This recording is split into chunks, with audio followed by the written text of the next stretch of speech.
Aging is an inevitable part of the human experience. With each passing year, our bodies change both inside and out. Hearing loss, vision changes, and stiffening joints are all associated with aging. But there is one condition that is harder to see, one that predominantly affects older women according to the Office on Women's Health, and that is osteoporosis, a bone disease where bones become weak and break easily. Our bodies constantly form new bone as it breaks down old skeletal material. When we are young, our bodies produce new bone faster than it breaks down the old.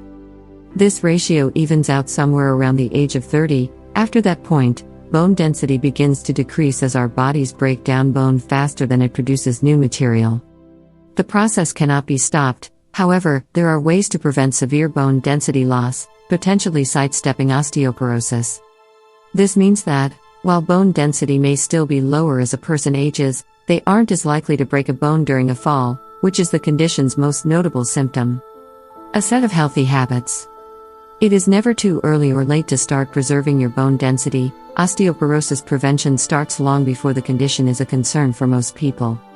To reduce the risk of osteoporosis, focus on habits that build strong bones early in life. Your diet should have enough calcium and vitamin D. Calcium is integral to the creation of strong bones, while vitamin D helps the body absorb calcium effectively. This could mean adding seafood and vitamin D-enriched dairy foods to your diet as well as greens like kale and broccoli. In addition to dietary concerns, the Office on Women's Health suggests regular weight-bearing exercises like running or dancing to manage osteoporosis risk. As HCF of Australia explains, bone is a dynamic tissue and dancing challenge it by moving in all directions.